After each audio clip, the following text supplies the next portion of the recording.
በስመ አብ ወወልድ ወመንፈስ ቅዱስ አሃዱ አምላክ።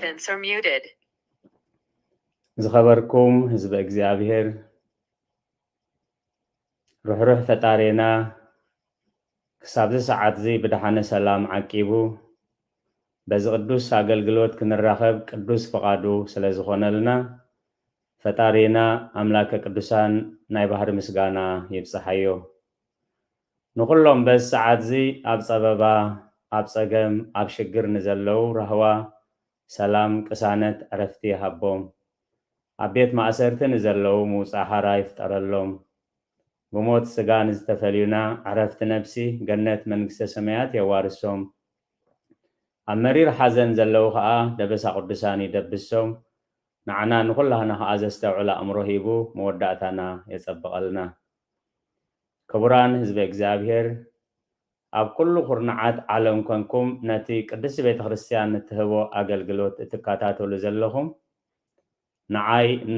ንህዝቡ ዝኸውን ዘፀናንዕ ዝድግፍ ዘበርትዕ ተስፋ ዝህብ ቃል ክወሃበኒ ኣብ ጸለትኩም ክትዝክሩኒ እንዳተማሕፀንኩ ንኩላህና ከዓ ዝሰምዓ ናይ እዛን መንፈስ ዝዓቁር ጥቕጡቕ ልቢ ዘተግብር ሰናይ ሕሊና ክወሃበና ናይ እግዚአብሔር ቅዱስ ፈቃድ ይኹነልና። ኣብዚ ሒዝናዮ ዘለና ሓቀኛ መንፈሳዊ ኣገልግሎት ዝብል ዓብይ ኣርእስቲ ኣብ ዝሓለፈ ግዜና ምግምጋም ሓቀኛ መንፈሳዊ ኣገልግሎት ብግዜ ኣብ ዝብል ኣርእስቲ ርኢና ነርና። ካብቲ ሽዑ ዝረኣናዮ ኣብ መእተዊ ኣብ ዘህልቁ 24:17 ርእዮ ኣለኹ ሕጂ ግን ኣይኮነን፣ እጥምት ኣለኹ ግና ቀረባ ኣይኮነን፣ ካብ ያዕቆብ ኮኸብ ይወፅእ ካብ እስራኤል ከዓ በትሪ መንግስቲ ትትንስእ፣ ንሳ ንመሳፍንቲ ሞዓብ ትወቅዖም ንኩሎም ደቂ መዕገርገርቲ ከዓ ትጭፍልቆም ዝብል ብዛዕባ እቲ ኮኸብ ፅባሕ ዝኾነ ጎይታ ኢየሱስ ክርስቶስ ዝተዋህበ ትንቢት ኢና ርኢና ኢሉ። ከም ኣርእስቲ ዝወሰድናዮ ኣታ ደቂስካ ዘለኻ ንቃሕ ዝብል ካብ መልእኽቲ ሐዋርያ ቅዱስ ጳውሎስ ናብ ሰብ ኤፌሶን ምዕራፍ 5 ቁፅሪ 14 ክሳብ 16 ዘሎ። ስለዚ ከዓ ኣታ ደቂስካ ዘለኻ ንቃሕ እሞ ካብ ምውታን ተንስእ ክርስቶስ ከዓ ከብርሃልካ እዩ። እምበኣርሲ ቅናያቱ ክፉእ እሞ ግዜ ዓዲኩም ከም ለባማት እምበር ከም ዓያሽቲ ዘይኮነ ከመይ ብጥንቃቐ ከም ትመላለሱ ተጠንቀቁ ዝብል ኣርእስቲ ርኢና። ኣብ መወዳእታ ከም ፈቃድ እግዚአብሔር ዝረኣናዮ መደምደምታ ጥቕሲ ኣብ ሉቃስ 12:35 ጀሚርና ክሳብ 40 ዘሎ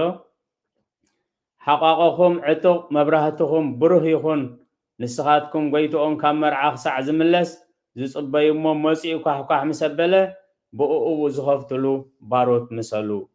ሓቋቆኹም ዕጡቕ መብራህትኹም ይኹን ብሩህ ይኹን ዝብል ኣርእስቲ ኢና ርኢና። ሎሚ ከም ፈቃድ እግዚአብሔር እንሪኦ 8.4 ኮይኑ ምግምጋም ሓቀኛ መንፈሳዊ ኣገልግሎት ብብዝሒ ሰማዕትን ተዓዘብትን ሰዓብትን ዝብል ኢና ክንርኢ። ንዓይ ኣብ ጸለትኩም ክትዝክሩኒ እግዚአብሔር ክድግፈኒ ንበረኸት ዝኸውን ተስፋ ዝህብ ናብ እግዚአብሔር ዘቕርብ ቃል ክወሃበኒ ኣብ ጸለትኩም ክትዝክሩኒ ደጊመ እምሕፀን። ሎሚ ከም ፈቃድ እግዚአብሔር ንሪኦ ከምቲ ልሙድ መእተዊ ጥቕሲ ምስ በልና ኣርእስቲ ቀዳማይ ኣገዳስነት ብዝሒ፣ ካልኣይ ፈቃድን ስርዓትን እግዚአብሔር ኣብ ብዝሒ፣ ሳልሳይ ኣብ ብዙሕ ናብ ሒደት ምጥማት፣ ራብዓይ ብዝሒ መምዘኒ መንፈሳዊ ብቕዓት ኣይኮነን፣ ሓሙሻይ መደምደምታ ኢና ክንርኢ። መእተዊ ጥቕስና ዮሃንስ ወንጌላዊ ብፅሓፎ ምዕራፍ 15 ቁፅሪ 8 ብዙሕ ፍረ እንተፈረኹም ኣቦይ በዚ ክኸብር እዩ ደቀ መዛሙርተይ እውን ክትኮኑ ኢኹም። ብዛዕባ ፍረ ክንዛረብ ከለና ሰናይ ፍረ ምፍራይ ከምኡውን ሰናይ ዘይኮነ ፍረ ምፍራይ ካልኣይ ከዓ ዘይምፍራይ መኻን ምዃን እዚኦም ሰለስተ ኣርእስቲኦም ዝዝከሩ እዩ ጎይታናን መድሓኒትናን ኢየሱስ ክርስቶስ ነቦታትና ሐዋርያት ክልእኾም ከሎ ብዙሕ ፍረ እንተፈረኹም ኣቦይ በዚ ክኸብር እዩ ደቀ መዛሙርተይ እውን ክትኮኑ ኢኹም ዕዮ ወንጌል ጎይታናን መድሓኒትናን ኢየሱስ ክርስቶስ ኣብ ጸልማት ዝነገርክኹም ኣብ ብርሃን ኣብ ውሻጠ ዝነገርክኹም ኣብ ዝባን ናሕሲ ኮንኩም ስበኽዎ እንሆ ከመባጊዕ ናብ ማእኸል ተኳሉ ሰደኩም ኣለኹ ምስ በለ ብዙሕ ፍረ እንተፈረኹም ኣቦይ በዚ ክኸብር እዩ ደቀ መዛሙርተይ ክትከዓ ትኮኑ ኢኹም ልበ ኣምላኽ ዳዊት ኣብ መዝሙር ዳዊት 37 ቁፅሪ 16-17 ይህይስ ህዳጥ ዘበጽድቅ እምብዙሕ ብእለ ሃጣኣኒ እንታይ ማለት እዚ ካብ ሃብቲ ብዙሓት ረሲኣንሲ ሒደት ናይ ጽድቂ ይበልጽ ብዝሒ ኣገዳሲ እኳ እንተኾነ እግዚኣብሔር ዘይከብረሉ ብዝሒ ንበረኸት ዘይከውን ብዝሒ ንሰላም ዘይከውን ብዝሒ ኩሉ ኣብ ቅድሚ እግዚኣብሔር ከንቱ ስለ ዝኾነ ልበ ኣምላኽ ዳዊት ይህይስ ህዳጥ ዘበጽድቅ እምብዙሕ ብእለ ሃጣኣን እዩ ቀላጽም ረሲኣን ክስበር እዩ ንጻድቃን ግና እግዚኣብሔር ይድግፎም እዩ እሞ ካብ ሃብቲ ብዙሓን ረሲኣንሲ ሒደት ናይ ጽድቂ ይሓይሽ ሎሚ ከም ፈቓድ እግዚኣብሔር ንሪኦ ኣርእስትና ብዙሕ ዝኣከበ ኣየትረፈን ሒደት ዝኣከበ እውን ኣይጎደሎን እዚ መልእኽቲ እዚ ኣብ ዘፀአት ምዕራፍ 16 ቁፅሪ 18 ኮይኑ እግዚአብሔር መና ከዝንመሎም ከሎ ሓደ ስርዓት ሰሪዕሎም እግዚአብሔር ከም ድላዮም ክእክቡ ነቲ ዝኣከብዎ መና ግን ኣብ ኣፍ ድንኳን ጸኒሑ ሙሴ ክሰፍረሎም ተዋህቦ እዚ መስፈር እዚ ከዓ ገሞር ይበሃል ስለዚ እቲ ምስጢር ኣምላኽ ኣዝዩ ዓሚቕ ረቂቕን ስለ ዝኾነ ብዙሕ ኣኪቡ ዝመፀ በቲ ገቦር ምስ ተሰፍሮ ነቲ ጎመር መሊኡ ኣይፈስስን ኢሉ ሒደት ዝኣከበ ከዓ ኣብቲ ጎመር ምስ ተቐመጦ እቲ ጎመር ኣይጎድልን ይመልእ ኢሉ ብዙሕ እንተኣከበ እቲ ብዙሕ ዝኣከበ ልዕሊ ጎመር ኣይከውንን ምስ ተሰፍረ ወይ ምስ ተመዝነ ሒደት እንተንጠብካሉ ነቲ ጎመር ከዓ እቲ ጎመር መልእ እዚ ጎመር እዚ ከዓቦ ንበሎ ምዕሮ ንበሎ ኪሎ ንበሎ ዝኾነ ዓይነት መምዘኒ ጋሎ ንበሎ ዓይነት መምዘኒ ማለት ስለዚ ኣብዚ ኣርእስቲ እዚ ብጎመር ድማ ሰፈርዎ እቲ ብዙሕ ዝኣከበ ኣየትረፈን እቲ ሒደት ዝኣከበ ከዓ ኣየጉደለን ነፍሲ ወከፍ እቲ ብልዑ ዝኣኽሎ ኣከበ እዩ ነዚ መልእኽቲ እዚ ሐዋርያ ጳውሎስ እቲ ንሙሴ ዝተዋህበ ምስጢርን ኣብ ሓዲስ ኪዳን እንታይ ክኸውን ከም ዘለዎ ክገልጽ ከሎ ኣብ ካልኣይ ቆሮንቶስ ምዕራፍ 8 ቁፅሪ 14-15 ከመዮ ብዙሕ ዝኣከበ ኣየትረፈን ሒደት ዝኣከበ እውን ኣየጉደለን ዝብል ጽሑፍ ዘሎ ኣብዚ ዘመን እዚ ሕጂ ትተረፍኩም ነቲ ጎደሎኦም ክምልእ እቲ ተረፎም ከዓ ነቲ ጎደሎኦም ክምልእ እሞ ማዕረ ምእንቲ ኸውን ኢለ እዚ ዝብል ዘለኹ እዩ ስለዚ ህዝበ እግዚአብሔር ከም ፈቃድ እግዚአብሔር ብዙሕ ዝኣከበ ኣየትረፈን ሒደት ዝኣከበ ከዓ ኣይጎደሎን መንፈሳዊ መልእኽቱ ማሕበራዊ መልእኽቱ ሃይማኖታዊ መልእኽቱ ውልቃዊ መልእኽቱ ስድራቤታዊ መልእኽቱ እዚ ቃል ዝሎሚ ኣብ ህይወትና እንታይ ይመስል ከም ቃል እግዚአብሔር ክንሪኦ ኢና ቀዳማይ ኣገዳስነት ብዝሒ ኣብ ዘዳግም ምዕራፍ 7 ቁፅሪ 22 ነዞም ህዝብታት እዚኦም እግዚአብሔር ኣምላኽካ ካብ ቅድሜኻ በብሒደት ክሰጎም እዩ ኣራዊት መሮር ምእንቲ ከይበዝሑኻስ ብሓንሳእ ከተጥፍኦም ኣይትኽእልን ኢኻ ከብሪ ንዝኽሪ ስሙ ይኹን ኩሉ ዝሓሊ እግዚአብሔር ኣምላኽና እታ ምድሪ ተስፋ ከምቲ ንቅዱሳን ኣቦታት ነብርሃምን ንይስሐቅን ያዕቆብን ዝመሓለሎም እታ ምድሪ ርስቲ ከውርሶም ከሎ እንታይ እዩ ዝብሎም ዘሎ እቶም 5 ከነዓናውያን ህዝብታት ሰፊሮሞ ስለ ዝነበሩ ብሓንቲ መዓልቲ እንድሕር ኣልየልካ እንታይ ክኸውን እዩ اتبورتها سلازيت ملو سلازيت حزو أراويت كملو أم أراويت تمليوم وخا شجرو خايم سلازي بمتى أنت زرقو حلو زلو نات زرقو توم حزاب حزام صنحو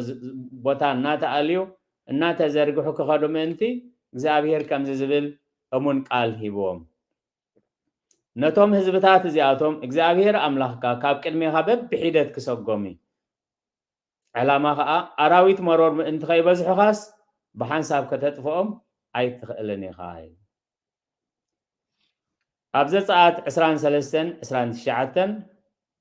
أتا مدري أنت خي تبادم أراويت مرور كأخي بزحها بحنت عمد أب كلمة أي كسوقومني تفاريخا نتا مدر ساعات ورسا بب غروب كاب كلمة كسوقوم إيه سلقالات እግዚአብሔር ዝተመስገነ ይሁን ዕላማ እግዚአብሔር ነቦና አዳምን ነዴና ሔዋንን ክብሎም ከሎ ተመጀመርታ ትእዛዝ ብዝሑን ተባዝሑን ንምድሪ ምልእዋን ምለኽዋን እዚ ግን ስርዓትን አጋባብን ስለ ዘለዎ ብኸመይ ንመድሬት ክመልእዋ ከም ዘለዎ ንጹርን ፍጹምን ዝኾነ መምርሒ ሂቦም ቁጥር 2 فقادن سرعاتن እግዚአብሔር አብዝሒ አብዘ ፍጥረት 22:17 ስለዚ አዚ خبارخካየ ንዘርእኻ ድማ ከም ከዋኽብቲ ሰማይን ከምቲ ኣብ ገንገም ባሕር ዘሎ ሕፃን አዚ ከብዝሖየ ዘርእኻ ድማ ደጌታት ጸላእቱ ክወርሲ እቲ ምብዛሕ ናይቲ ዘርኢ أتي كم حساب حري كم كواخبت سماي زبزح زري مستي ممسعنا يقويتنا يس كريستوس حرق تولدي التحاحيزو أبز مدرزي نبرخت أبتز مدسخة زلا علماوي ورست منقست أملاخ زغانو ولد أملاخ مهانوم كقلت كله زر إخادما دقيتات سألاتو كورسي ندينا ربقا إذا مرقازي أو مريقوما أبزت زفترة 24:6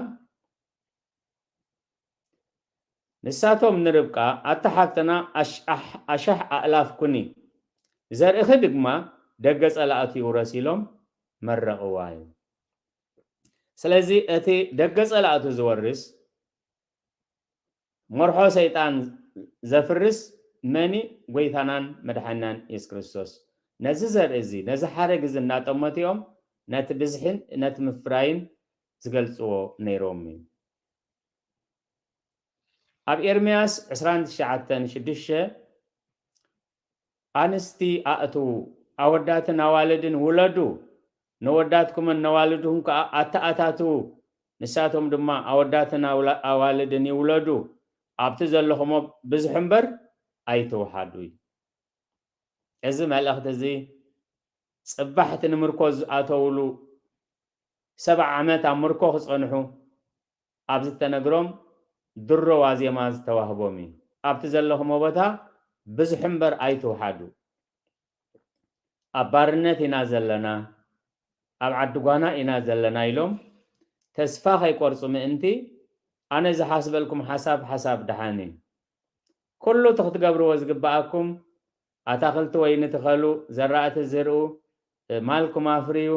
كله تمحبراو نابرا قبرو ندقهم أمرعو أوداتكم أوالدكم أبتزلهم بوتا بزحنبر أيتو حادو أنا إذا حاسب لكم حساب فلتيه ترسفان مفزمتان من انتخابكم سي حساب دحان حساب سلام منبر حساب كفو أيكونن كبري نزخر سميهون سلازي كم فقاد إجزابير كم تأزاز إجزابير بحق قال كدان بحق تخليل كنبازح كنفارة أمو فرنا نبرخت كخون أزي فقاد أملاخ إيه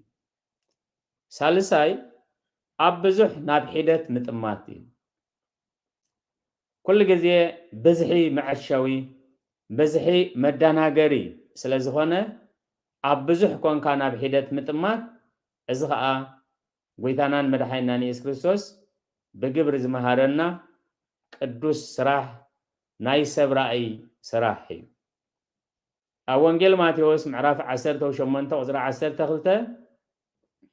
انتاي مسلكم ميت باقي زلو سباي كابن حنت انت تفأتو نتن تسعان تشعتن حدي قدو نتاز تفأت كدلي نابخرا نايكيدن انت رغبا دما كابتن تسعان تشعتن زي تفأس بقى أزي خمس حقوس بحق يبلوكم اللهوي كمو دما كابزمنا أشو حدا خطفئ فقط سماياو زلو أبوهم أيكونن سلازي أبزح كونكا مس بزحات كونكا بزح حسكا ناب حيدت متمات كريستياناوي حلافنتنا كريستياناوي قديتانا أي كمر استنا حقنيا منفسا أقلقلوت كم زبل هار استنا بغندو حدا أقلقالي أبتم سمعوان زرئوان زلو زكاتاتلوان زلو زي كونس أبتم تأفيهم زلو كدالي زي كألو كسامع زي دالي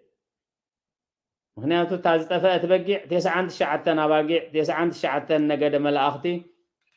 حيزو ويتانا إيس كريستوس بمسقانا سقن دزبل نحنا كساب حجي أي مدحناني سلازي بزو حيزنا نابتم زي بلوم بزحات الناتاقو نابتم زي اللو كنتمت إذا فقاد أملاخي أب لوكاس عسران حدن 4 إذا آتوم سي كلاتهم مبا كاب تروفهم يوم زودقو إذا أغنى كاب سئنتا زلوا كله مبا يا زودقتي تابع التخلت سانتيم من البات لومي بعينهم كتمت كلها 10 مائتات ويا شحات دولارات نداو دقسب كله نبعل تخلت سانتيم انتاي لنا خم نتمتا انتاي لنا خم نقمقما فلوتي قويتانان مرحينان يسروسوس كا عالعلي تزاوان زربازي اتوما مدايا مصوات سرحو زقل قلوز نبرو بقالن بقبرن كنا اسوان كقال الوان مسرائي ازي اتوم كلاتهم مبا كاب ترفوم يوم زودقو ازي اغنا كاب سئنتا زلوا كله مبا زودقتيلو نخل جزيه كتذكر قويتانان مرحان كريستوس فولي زخري اغميت الله سلازي كل جزيه أبزحي خوينا ناب حدات مس بزحات خوينا ناب تم وحدات بزو حيزنا ناتهم ترايهم زلو كنتمت ازي كريستياناوي قديتانا ايو قصر 4 بزحي ممزني منفساو بقعات ايكونني كوينو ايفلتني كخونكا ايكئلني سلازي بزو حمتلنا مس بزحات انتلنا اتي بزح زهابنا እግዚአብሔር كخبر نتي مس بزحات زقمتنا እግዚአብሔር كنودسن كنمسجن انبر مس بزحات سلازلنا بزحات سمعت بزحات تعذبت سلازلونا بزح سلازلنا بت بزحي كنمكح زي كونس بت بزح زهابنا እግዚአብሔር كنتمت ابت بزح انت تميتنا ግን موداتنا حدغኛ خمزخون ويتانان مرحان كريستوس አጠንቂቅና እዩ አብዘ ዳግም 30 ክልተን 30 እትኸውሖም እንደዘይሸጦም እግዚአብሔር ከአሕሊፉ እንደዘይሂቦምሲ ከመይ ገሩ ዳ ሓደስ ንሲሕ ይሰጎም ክልተስ ን10,000 ይህድምዎም እትኸውሖም እንደዘይሸጦም እግዚአብሔር መስገን ብብዝሖም ምስተኣመኑ ببزحي أزوار ببزحي والتا ببزحي خوينات مستأمنو أبقلا سمو مستأمنو حدا نشح كمي غري سقوم إلو أبزحناك نوكل كم زي بلنا بزحي خاء ملكي حقنت كم زي كونه بقندو خاء ممزني منفساو بقعات سلزي كونه أزينا كنستوعللو بزحات عبيت نديم كم زي خبرو بزحات فلاتات انديوم بزز خدو بزحات سب معارق انديوم كم زبلو إلنا اتملكعي نسو كم زي كونه بزحي كم زي كونه ويتنان مرحنان يس كريستوس أردينا أب إرمياس 23:10 እግዚአብሔር አምላክኩም ከም ትተዛረበኩም ንሱ ዝዋጋአልኩም እሞ ካባኻትኩም ሓደ ሰባይ ንሽሕ ክሰጎም እዩ ኣብ ኃይሊ እግዚአብሔር ኣብ ቅልጽም እግዚአብሔር ክወከሉ እሞ ብብዝሒ ቅልጽሞም በብዝሒ ሰራዊቶም ከይዕበዩ ቅልጽሞም እንተደኸመ ሰራዊቶም እንተወሓደ ከዓ ተስፋ ከይቆርፁ ምእንቲ እቲ ዓወትን ሞገስን ብብዝሕን ብምሓድን ዘይኮነስ ኣብ እግዚኣብሔር ብምውካል ከም ፍቓድ እግዚኣብሔር ብምስጓም ናብ ረድኤት እግዚኣብሔር ምጥማት ምዃኑ እቲ ሞገስ እዩ ዘለብመና ዘሎ ክብሪ ንዝኽሪ ስሙ ይኹን ኣብ ማቴዎስ 10:12 ነዞም ሓንቲ ሰዓት ጥራይ ዝዓየዩ ዳሕሮት ንሕና ድኻም መዓልትን ዳህርን ዝጾርና ምሳና ኣዳላዲልካዮም ኢሎም ኣጉረምረሙ እዩ ብዛዕባ ሰራሕተኛታት ኣታክልቲ ወይኒ ዝቆፀረ በዓል ፀጋ እዩ ዝዛረብ ትርእስቲ ካብ ንግሆ ጀሚሮም ከም ዝሰርሑ ኣብ ነፍሲ ወከፍ ወቅትታት ናይ ግዜ ከዓ ሰራሕተኛታት ይቆፅር ከም ዝነበረ ምስ ረፈደ ፍርቂ መዓልቲ ንመዓልቲ ርብዒ ጎደል ክተርፎ ከሎ ኣብ መጨረሻ ከዓ ሓደ ሰዓት ክተርፎ ከሎ ሰዓት 5 ሰራሕተኛ ከም ዝቆፀረ እሞ ዋጋ ክኸፍል ከሎ ከዓ ነቲ ሰራሕተኛኡ ቦቶም ዳሕሮት ጀምር ነቶም ሓንቲ ሰዓት ዝሰርሑ ከዓ 1 ዲናር ሃቦም ኢሉ ከም ዝኣዘዘ እቶም ሙሉእ መዓልቲ ክሰርሑ ዝወዓሉ 1 ሰዓት ዝሰርሑ እንድሕር 1 ዲናር ሂቦም 12 ሰዓት ስለ ዝሰራሕና 12 ዲናር ክንወሃብ ኢና ኢሎም ከምኡ ሓሲቦም ስለዚ ከዓ ጎይታ ኢየሱስ ክርስቶስ ሓሳባተይ ከም ሓሳባትኩም መገድታተይ ከም መገድታትኩም ኣይኮነን ዝብለና ስለዚ በቶም ዳሕሮት ምስ ጀመረ ነቶም ዳሕሮት ከዓ ክንድቶም ቀዳሞት ምስ ሃቦም ግን እቶም ሙሉእ መዓልቲ ዝሰርሑ ከጉረምርሙ ጀመሩ ህድእ ኢሉ ግን ስለምንታይ ኣጉረምሪምካ ብሓደ ዲናር ደይተሰማማዕና ኣብ ገንዘበይከ ከም ዝደለኽዎ ክገብር ኣይክእል እንዴ ወይስ ኣነ መሓሪ ምዃነይ ዶ ዓይንኻ ሓማሚ ኢሉ ከም ዝገንሖ እዚ መልእኽቲ እዚ ከዓ ሕጂ ንዓና ምዃኑ እዩ ስለዚ ብዝሒ መለክዒ መንፈሳዊ ብቕዓት ኮይኑ ኣይፈልጥን ንድሕሪ ሕጂ እውን ክኸውን ኣይክእልን እዩ ስለምንታይ እዩ ጎይታ ኢየሱስ ክርስቶስ ኣብዚ ኣብ ትምህርቲ እዚ ነቶም 1 ሰዓት ዝሰርሑ ማዕረቶም ሙሉእ መዓልቲ ዝሃቦም እንታይ ክምህረና ስለ ዝደለ እዩ ምናልባት ብዓለማዊ ጠማምታ ክትሪኦ ከለካ ዘይፍትሓዊ ውሳኔ ክመስል ክእል እዩ ሙሉእ መዓልቲ ንዝሰርሑ ኣቐሚጥካ 1 ሰዓት ብዝሰርሑ ክትጅምር ነቶም 1 ሰዓት ዝሰርሑ ማዕረቶም 12 ሰዓት ዝሰርሑ ክትከፍሎም ብዓለማውን ብስጋውን ኣተሓሳስባ ዘይፍትሓዊ ውሳኔ ክመስል ክእል እዩ ስለዚ ከዓ ቃል እግዚአብሔር ቅዱሳን ሰባት ብመንፈስ ቅዱስ ተመሪሖም እዮም ጽሒፎም እሞ ብመንፈስ ቅዱስ ተመሪሑ እንደዘይኮይኑ ሓደ እኳ ብናይ ገዛእ ርእሱ ዓቕሚ ክትርጉሞን ክገልጾን ኣይክእልን እዩ ዝብለና እዩ ስለዚ ኣብ ሉቃስ 15:29 ንሱ ግና ነብኡ እንሆ ክንዲዚ ዓመት ተገዛእኩኻ ካብ ትእዛዛትካ እውን ከቶ ይሓለፍኩን ንዓይሲ ምስዕሩ ኸይ ዝሕጎሰሉ ማሕስእ እኳ ይሃብካንን እዩ እዚ እቲ ዘይጠፍአ ውሉድ ኣብ ገዛ ኣቦኡ ከሎ እዩ ማለት እዩ ጥፍኣት ሓዉ ዘይሕዝኖ ምምላስ ሓዉ ዘይሕጎሶ ነብኡ እውን ኣገባብ ዘይብሉ ዘረባ ወድኻ ከምዚ ዝገበረ ኢሉ ከጉረምርም ከሎ ስለዚ ካብ ኣቦኡ እንደዘይተፈልየ ካብ ገዛ እንደዘይተፈልየካ ኣብ ናይ ምስጋና ህይወት ከምቲ ብኡ ዝደልዮ ይነብር ኣይነበረን ፀጋ ናይ ኣቦኡ ፈልጥ ኣይነበረን ናብ ዓለማዊ ነገር ስለ ዝሓሰበ ብምምላስ ሓዉ ኣይተሓጎሰን ምክንያቱ ገንዘብ ሒዙ ስለ ዝኸደ ተመሊሱ ከዓ ካብ ዝተረፍ ከዓ ክምቀል ኢሉ ይሓስብ ነይሩ እግዚኣብሔር ምስትውዓል ዝህበና ሎሚ ናብ እንሕዞን ንክደኖን ዘይኮነስ ናብተን ዝድሕናን ዝጠፍኣን ነብሳት ክንጥምት እሱ እንደዘይከውን ነይሩ ሓወይ ንምባል እውን ኣሕፊርዎ እዩ ኣቦኡ ወደይ ጠፊኡ ነይሩ ተረኺቡ መይቲ ነይሩ ተንስኡ እናበለ ከሎ ንሱ ግን ሓወይ ንምባል ሓውኻ ተመሊሱ ምስ ተባህለስ ንገዛ ምእታው ኣብዩ እግዚኣብሔር ዘስተውዕሎ እምሮ ይሃበና ካብ ከነድሕን ከነጥፍእ ካብ ክንዝንን ከነቁስል ዝቐለና ካባይ ጀሚርካ ውሕዳት ኣይኮነን ስለዚ ተቃል ግን ብንጹር ተነጊሩና ኣሎ ወድኻ ሓውኻ ጠፊኡ ነይሩ ተረኺቡ ميت نيرو تنسي خاط حقوسي قبا كايو السخاس كل جزية مسائخة خلونات يزبلخا نات كايو ختا مسجن مسبكا خت حقوس مبركة تقرمرم جزا من اتاوك تأبي نبور ايكوناني لو أبو أردي نجزا تيوي زاوير مستوى على هبنا مدم دمتان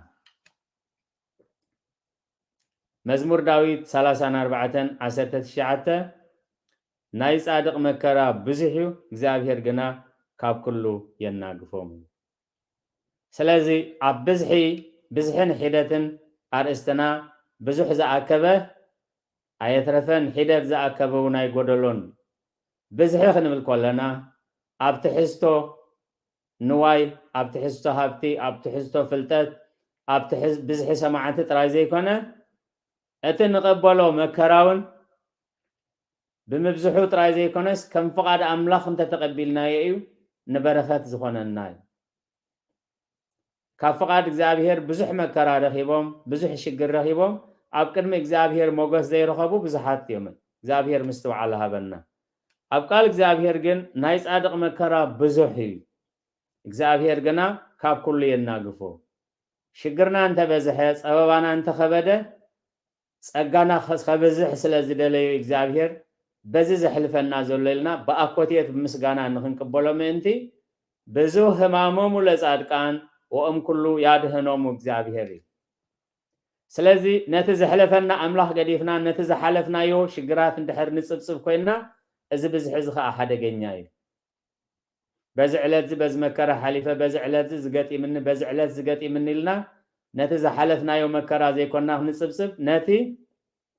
بؤخ نحلف زردا أنا إيد إجزابير بؤخ نحلف زخالنا إيد إجزابير بؤخ حليفنا بكلمة إجزابير دو كنبل نزردا أنا سجى إجزابير كنتمت أزفقات إجزابيري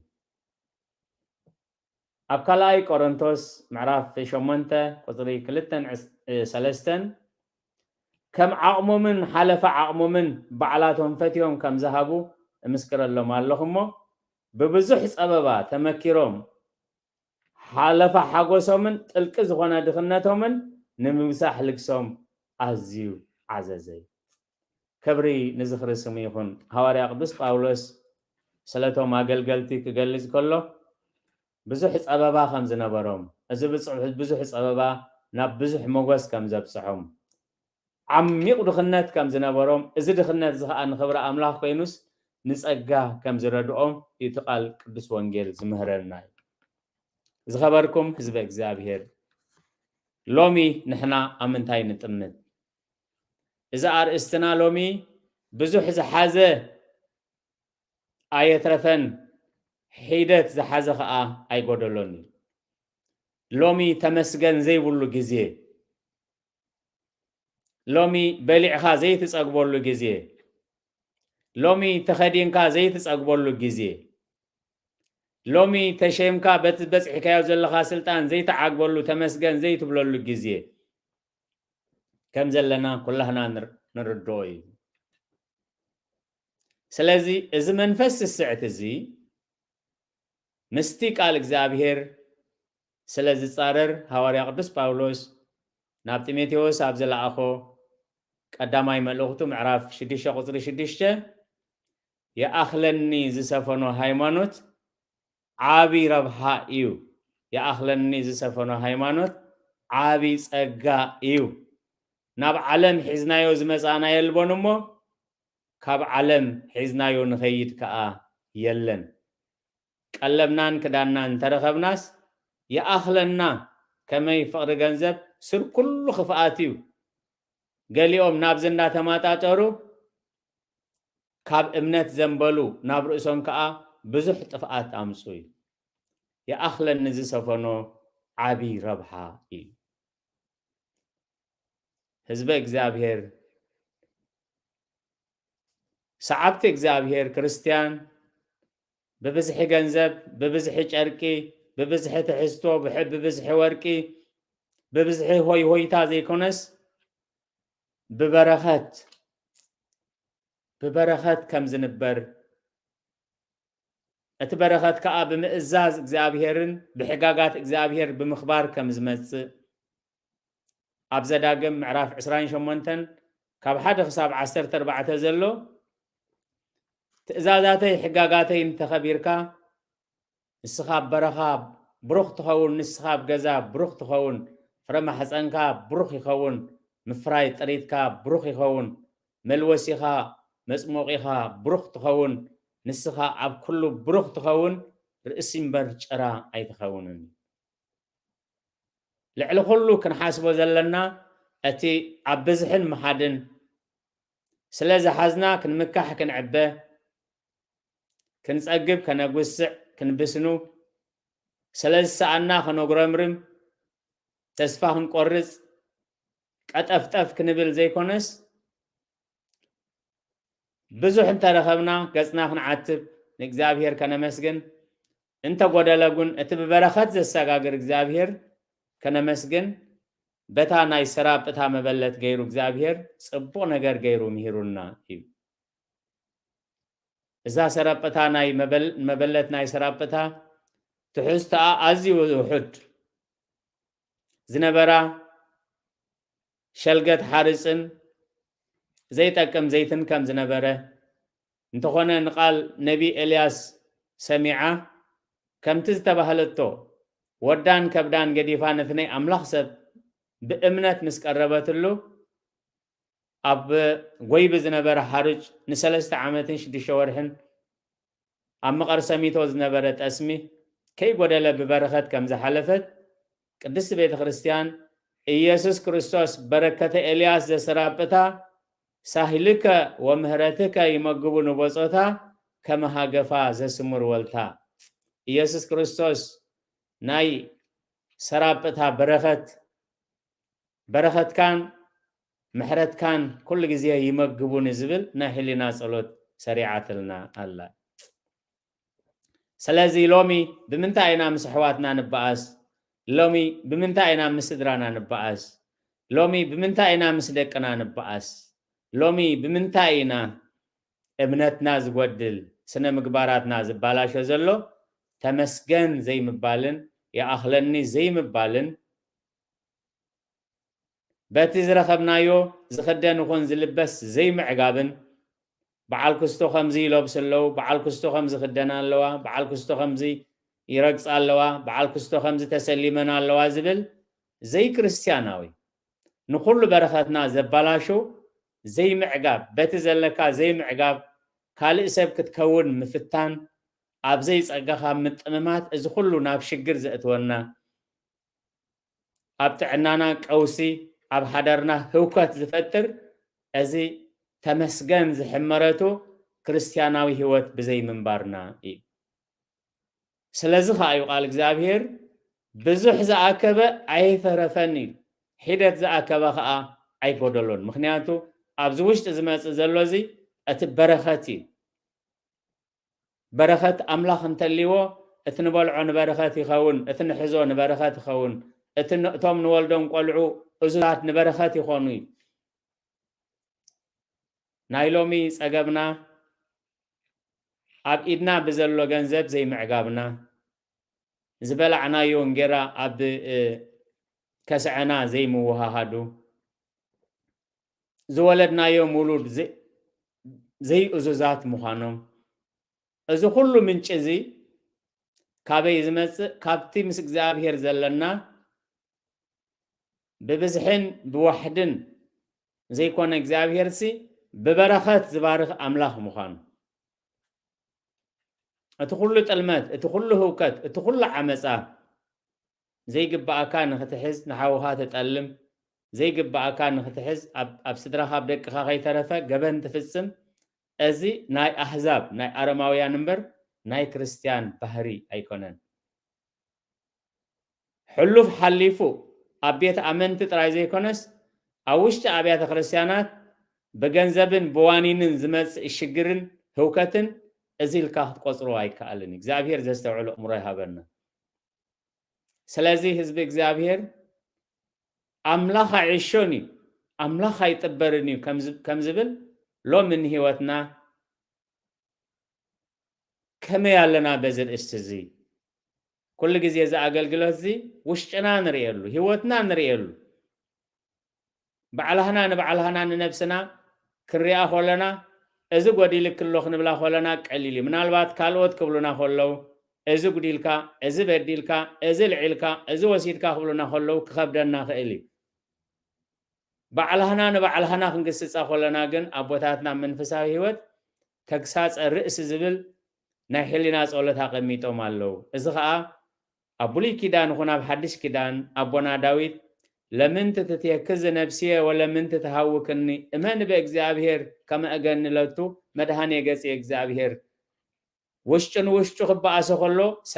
سبنتين من سايت عجرجري من تايت هو خني أب إجزابير إماني أب إجزابير توكلي أب إجزابير قرب ندابله نرؤسو يجددا نيرو سلازي أرستنا بزوح زحازة أيترفن حيدت زحازة أي قدلوني أبزي زلنايو نايز خبي المقزفت أوان هبتامات بهبتهم كم زي دحانو رئينا فلاتات بفلتتهم كم زي دحانو رئينا سبا سلطان بسلطانون كم زي دحانو رئينا كإلاتات بزي بخلتهم كم زي دحانو كنتات مهيرونا سلازي تمسجن بحالتي بزرخبنايو أمسجنتي بحيدت أمسجنتي ببزحي أمسجنتي وحيدنا لنا تسفى خين قرص وحيدنا لنا أبزيناتنا خين تمت وحيدنا لنا نفتارينا كين مارر منتي يا أخلا نزي سفنو امنت يا أخلا نزي سفنو هيوت يا أخلا نزي سفنو نابرا يا أخلا نزي سفنو بيت عبي ربحائي أسعيبو بزح كتأكب انت دليها زاكبو قديفو ميم كيدوم إلو زمس أنا يو نجار يلن نابز علم زمس أنا يو نجار يلن نوسدو نجار كايلن يل بجكا كلتا مترو علبا بجكا تنكبت نمالو نجار يلن اتنمالو بكرمينا تسنح اتمس أملاخ نبرو نابرا